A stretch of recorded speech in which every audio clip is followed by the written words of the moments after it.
Wow, that light's bright. I hope you can hear me. Thank you. My name's Chris Phillips. I'm with Canary. I'm the technical architect for the Canadian Access Federation. And what I'm going to do is talk about simple cloud identity management. On the website for the material, there's about an 18-slide deck. If I did it slide by slide, it'd only be 15 seconds per slide, which I'm not going to do. So I'm going to skip across the top on simple cloud identity management. And the genesis for this is in the private sector. And with Canary, I was fortunate enough to come across it and dealing with the identity management synchronization that Lorenzo did a great job earlier talking about. And it's targeted at overtaking SPML, because SPML was, at the time, was a great idea, but that was about 10 years ago. And now that something is lighter weight to overcome that, because there's a lot of enterprise class things you need to have in place. But when you have nimble applications like you do today, you don't want to have the enterprise carrier. You just need the U-boat. Where does it play? In this picture here, really it's about the connectors to the resources on the edge. And as a Federation operator, we're really interested with those from a single sign-on perspective and applications. The SCIM connector can connect out to other applications, and really it's about the protocol there. The design intent, basically fast and cheap to get the users out into the environment.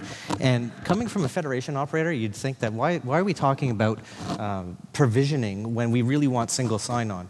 Well, when we talk about the provisioning side of things, there's a lot of paradox of choice out there. And with single sign-on, we can get people to sign in, but what about their account record? And as Lorenzo pointed out earlier about the just-in-time provisioning versus the just-in-case provisioning, this is about the just-in-case provisioning part.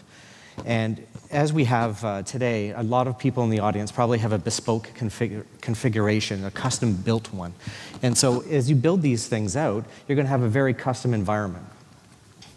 So we see it as part of a fourth pillar on the sort of the federated experience of dealing with an application out there, the domestication of the application. We have single sign-on, federation, we have policies and practices, and schema is a really important point here. And again, I'm just going to skip across some of these slides just to stay on track here. So it's another tool in the tool belt. We want to be able to provide a good home for the schema and practices. Otherwise, everything is a custom build. And there's other places that we can talk about things with identity management. And there's not many other places to deal with schema, and SCIM provides that foil for that. I'm going to skip on some of the terminology and throw what the SCIM looks like. Service provider, unfortunately, yes, service provider is the opposite term than we're accustomed to in the Federation side of things.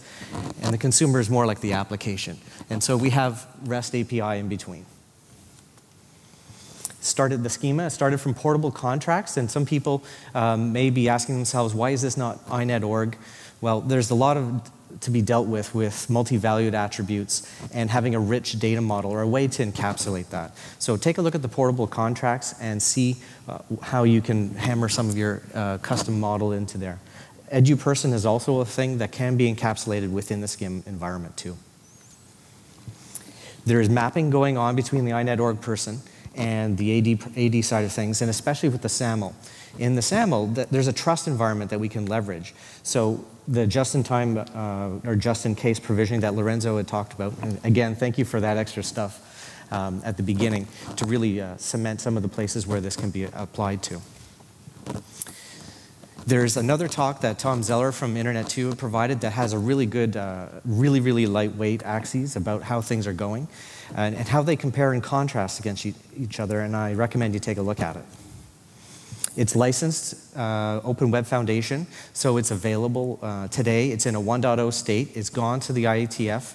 It's just finished its working group charter, and now it's at the IESG waiting to continue to the next stage.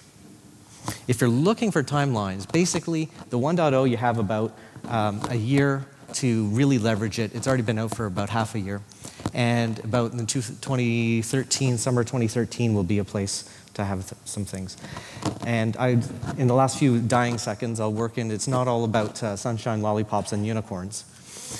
There's some places that, is it really simple? And there's some other topics that are available. So And I'll leave the takeaways right there. Thank you.